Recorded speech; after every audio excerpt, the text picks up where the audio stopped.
Greetings, my dear viewer. You're on the channel The Price of Cheating. The channel is for those who appreciate traditional family values and condemn adultery. So be sure to subscribe to the channel. Let's get started. I've ended up caught in a web of uncertainty, still reeling from that mysterious letter. It's not that I hadn't noticed changes in my wife over the past month, but they were there. Barbara, usually full of energy and passion, had become increasingly moody and withdrawn. At first, I chalked it up to the stress of her job after a recent promotion. Whenever I tried to bring it up, she brushed me off, and to be honest, I was preoccupied with my own issues. Recently, I signed a promising new contract that I believed could take my career to new heights. But then, that letter appeared in my mailbox, unraveling the tangled threads of my concerns. It didn't just reveal a troubling situation. It pointed directly to the source of my unease. I knew I had to act quickly. I couldn't shake the feeling that time was slipping away. Finally, it dawned on me why Barbara had been so silent through all of this. The name that haunted my thoughts was Harry Clark, a senior manager at the company where Barbara worked. It didn't take long to connect the dots. He was her new boss.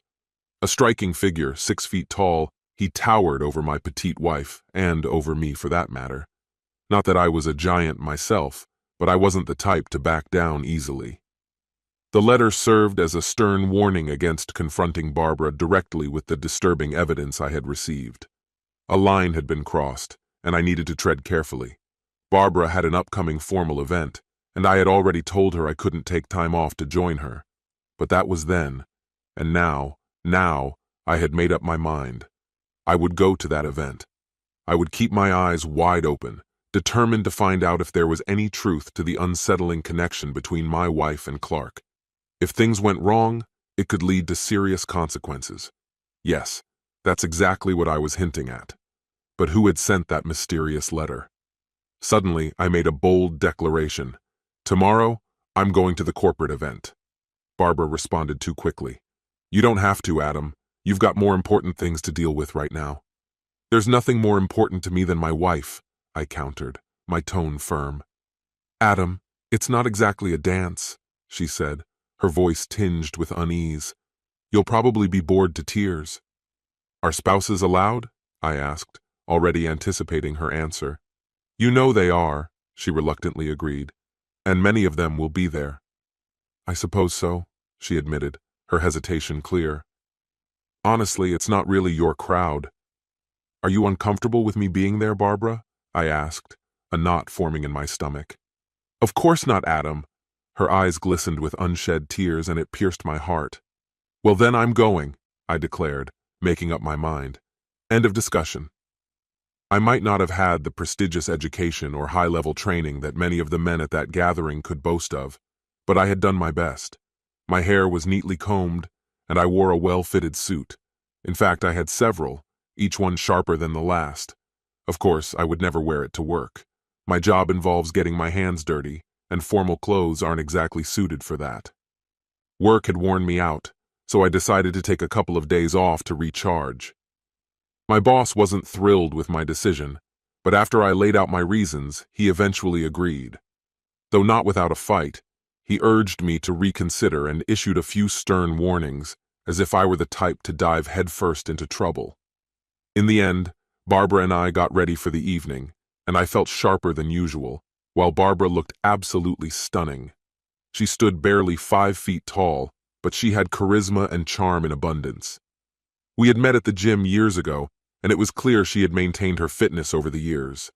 The black dress Barbara wore hugged her curves perfectly, and the high heels made her almost as tall as I was. As the evening unfolded, I quickly realized who Clark was. I was struck by how Barbara deliberately avoided being alone with him, and I couldn't help but wonder if I was the only one who noticed.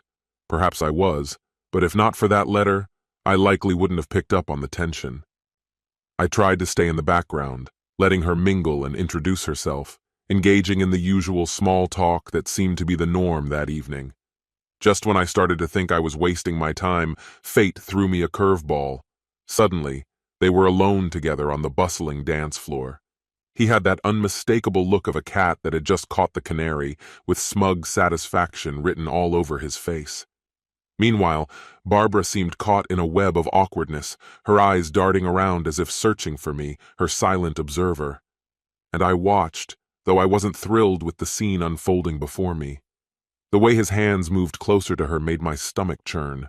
I didn't like it one bit, but I had to act cautiously. Patience was my ally, and it seemed that my moment was just on the horizon. "Hello," I began, finally catching his eye. "Harry Clark, right?" He responded with a hint of caution. "That's right. I'm sorry, but you look familiar. I can't quite place you." "I'm from the West Office," I said, leveraging the only connection I had to my advantage. A wave of relief washed over me. My decision to keep my distance from Barbara had paid off. "Ah," he exclaimed, extending his hand. "You must be Perez, the new head of transitional acquisitions." "Yes, that's correct," I said, though I had no idea what that title entailed, and I resisted the urge to grip his hand too tightly as I shook it. "I don't know many people here yet," he continued, a smirk playing on his lips. "But I saw you dancing with that lovely blonde. Is she your wife?" "You mean Barbara Smith?" I replied, forcing a smile. He smirked knowingly, and I sensed that this wasn't just casual conversation. "Not my wife," he clarified, "but we're getting to know each other." "That's how it all starts, lucky guy," I grinned, playfully nudging him. "She's amazing, breathtaking, really. And those curves? Wow." He grinned slyly and winked back at me. "So have you touched them?" I asked, my heart racing as I awaited his response. This was the moment I had been waiting for, the confirmation I so desperately craved. For a brief second I thought he might dodge the question, but then I saw the gears turning in his head. "Yes," he confessed with an exaggerated sigh, clearly pleased with himself. "She's been entertaining me in my office. For a month now," he added, "and she's been bending over my desk, practically begging for it." "You're playing a dangerous game," I spat out, my anger barely contained. "Does she have a husband?" "Yes," he nodded solemnly. "She's got a husband, some pathetic loser, completely unqualified. I have no idea why she's still with him." "What does he even do for a living?" I asked him with a playful grin, eager to dig deeper into the situation. "What's his name?" He shrugged, confusion clouding his face. "I have no idea," he admitted. "From what I gathered, he didn't even have a steady job. It seems like he spent half his time at home, living off his wife's income." "Tell me his name," I repeated, savoring the fact that my wife hadn't even come close to breaking our vows. "I think she calls him Adam," he grumbled, irritation creeping into his voice. "Adam Smith, probably." At that point, I couldn't resist correcting him. "Actually, it's Adam Perez. Smith is her maiden name, which she uses for work." "Why would she do that?" he asked, still not grasping the trouble he was in. "We agreed on it," I replied, letting my words sink in. "What do you mean he began, his voice trailing off in shock. "I mean her husband," I calmly stated, watching his expression change. Understanding dawned on him, and he laughed, finally connecting the dots. "Here to beg me to please her?" "I'm here to teach you a lesson in manners," I sighed, trying to keep my composure. "A runt like you?" he sneered, clearly underestimating me. He was 5 or 6 inches taller and probably twice my weight. And then, in a moment of desperation, I did something truly provocative. I wanted to provoke a reaction that would go unnoticed by the casual observers around us, so I spat at him. "You little bastard!" he roared, finally taking the bait and lunging at me. Maybe he recognized me as Barbara's husband, but thankfully he didn't dig deeper. He swung at me, and while I dodged the blow, I allowed him to land a hit, jerking back sharply as if struck hard. "Though you doubt my abilities, let me assure you that my so-called part-time job gave me more than just a paycheck." "I'm going to lay you out!" he yelled, flailing his arms like a windmill in a storm as he chased after me. Clearly, he thought he could knock me out while I reminded myself to stay calm and not resort to using my fists. Smirking, I realized that any observer would see who started the fight, and I was ready to deliver the promised lesson. Dodging his wild swings felt like child's play. Finally, when I struck back, my slap landed on him with such force that he staggered back, momentarily stunned. "You fight like a woman," he sneered and lunged at me again. Big mistake.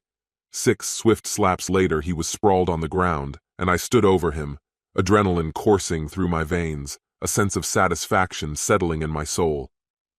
"For God's sake, Adam, what have you done?" my wife Barbara exclaimed, rushing to pull me away from him. "You shouldn't have gone this far, Adam," she scolded, concern etched on her face. "You shouldn't have slept with him. You destroyed 30 years of marriage," I replied with hatred. "You've deeply hurt me, and now you'll regret it. No, Adam, you've got it all wrong." During my conversation with Harry, I had turned on a voice recorder, and it was evidence of her infidelity. Approaching the microphone, I played the recording of the conversation. Everyone around turned to look at me, clearly surprised by what they heard. Some whispered, some smirked. The recording ended, and I walked out of the building, marking the end of my marriage. Soon after, Barbara and her lover were fired. The CEO was at the event and witnessed everything. The next day, I filed for divorce, using our prenuptial agreement, and Barbara left our marriage with $20,000, and I began to move on.